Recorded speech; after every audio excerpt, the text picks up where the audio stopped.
Saat istirahat pun tiba, semua murid berhamburan keluar kelas.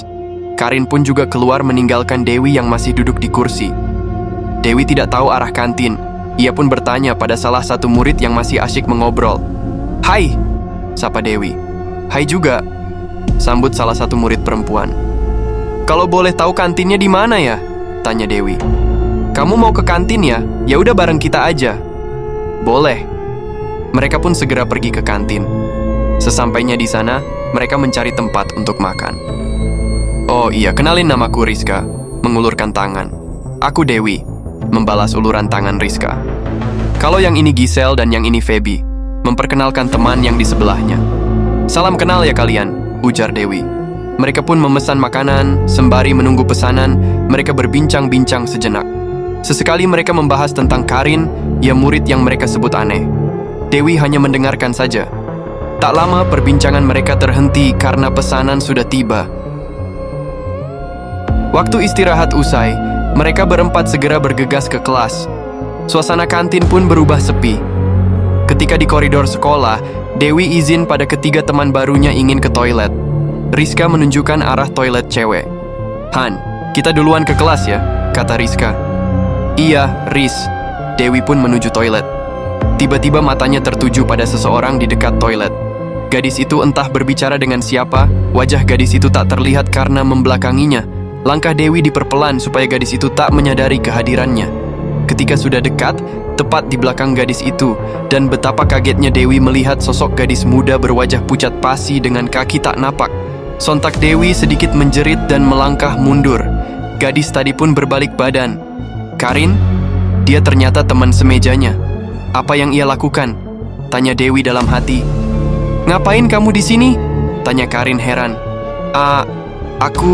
Aku tadi mau ke toilet," jawabnya gugup. Karin menyipitkan kedua matanya seakan tak percaya perkataan Dewi. "Terus kenapa nggak langsung masuk?" Karin menyelidik. Mata Dewi menatap langit-langit. "Kamu sendiri ngapain di sini?" mengalihkan perhatian. "Terserah akulah, urusan kamu apa mau tahu?" cetus Karin. Karin pun pergi dari hadapan Dewi. Tapi sosok itu sudah lenyap entah kemana. Dewi pun masuk ke toilet untuk buang air kecil. Setelah itu mencuci tangan di wastafel. Brak! Suara salah satu pintu terbanting sangat keras membuat jantungnya berdegup kencang. Ia mencoba mengecek pintu paling ujung yang tertutup. Keringat dingin membasahi tubuh Dewi. Dewi mendengar ada suara di dalam toilet itu, namun suaranya samar-samar. Kaki Dewi sedikit gemetar. Dewi mengetuk pintu. "Ada orang? Halo?" Tak ada respon. Dewi membuka pintu toilet itu, dan naasnya tak ada siapapun di sana. Dewi pun segera pergi dari situ. Namun tiba-tiba ada suara dari langit-langit. Iya, ada yang merayap di atas. Jantung Dewi seperti mau copot. Ia tak berani melihat ke atap. Secepatnya ia langsung membuka pintu utama toilet untuk keluar, tapi pintunya macet tiba-tiba. Dewi mengetuk-ngetuk pintu berharap ada yang mendengar dari luar. Suara di atap makin dekat, dan kini berhenti tepat di atasnya. Tetesan darah jatuh di jilbab putihnya. Baunya sangat amis dan anyir. "Darah!" Melihat jilbabnya yang terkena darah, Dewi memberanikan untuk melihat ke atas. Pelan dan pelan mendongakkan kepala ke atas. Dan terkejutlah ia melihat sosok berambut panjang dengan darah di seluruh wajah. Wajah makhluk itu benar-benar rusak. Dewi menjerit seketika, lalu membaca ayat kursi sebisa mungkin. Akhirnya pintu toilet terbuka dan ia langsung lari sekencang mungkin. Saat di koridor sekolah ia sempat terjatuh, kakinya kram, keringat bercucuran. Tiba-tiba seseorang berdiri di hadapannya. Ia mendongak ke arah orang itu. Seorang murid cowok menatapnya tajam, lalu berjongkok di hadapannya. "Kamu kenapa?" tanya si cowok. Dewi hanya menggelengkan kepala. "Nih minum dulu," memberikan sebotol air putih. Dewi mengambil botol itu dengan gemetar. Sekarang degup jantungnya sudah stabil. "Kamu murid baru ya?" "Iya." "Kenalin, namaku Alfian, panggil aja Alfi," mengulurkan tangan. "Aku Dewi," membalas uluran tangan Alfi. Alfi pun mengantarkan Dewi ke kelas 11 IPS 1. Ingin rasanya Dewi menolak, namun kakinya tak bisa diajak kompromi. Setibanya di kelas Dewi. "Permisi, Bu." Alfi mengawali. Bu Siska menoleh diikuti para murid. Iya, ada apa Alfi? Mau nganter Dewi, Bu. Tadi kakinya kekilir. Jelas, Alfi. Bu Siska menyuruh Alfi dan Dewi masuk kelas. Tangan Alfi merangkul pundak Dewi dan tangan satunya memegangi tangan kanan Dewi. Menjadikan gosip panas anak 11 IPS 1. Setelah tugas Alfi kelar, ia pun pamit kembali ke kelasnya, yaitu 11 IPS 3.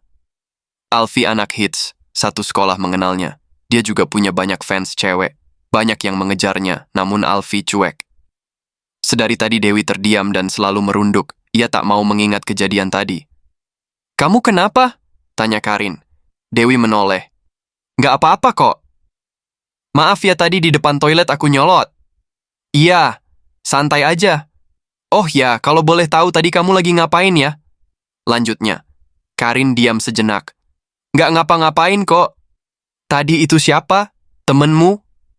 Karin terkejut mendengar pertanyaan Dewi. Dari mana dia tahu? Apa dia sepertiku? Tanya Karin dalam hati. Karin tak ingin jika ia jujur, Dewi juga akan menjauhinya dan tidak mau duduk dekatnya lagi. Kalau aku cerita yang sebenarnya takutnya kamu bakal jauhin aku kayak mereka.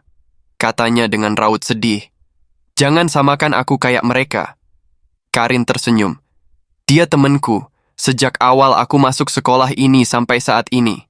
Saat mereka jauhin aku cuma dia yang selalu ada buat aku. Jelasnya. Di rumah baruku aku juga punya teman gaib. Jadi kamu indigo? Karin memastikan. Iya. Mereka jangan sampai tahu kalau kamu indigo. Bisa-bisa nasib kamu kayak aku, dikucilkan. Kamu rahasiain aja ini dari mereka. Karin memperingatkan. Apa yang aneh dari anak indigo? Kenapa dikucilkan? Kita bahas ini nanti ya.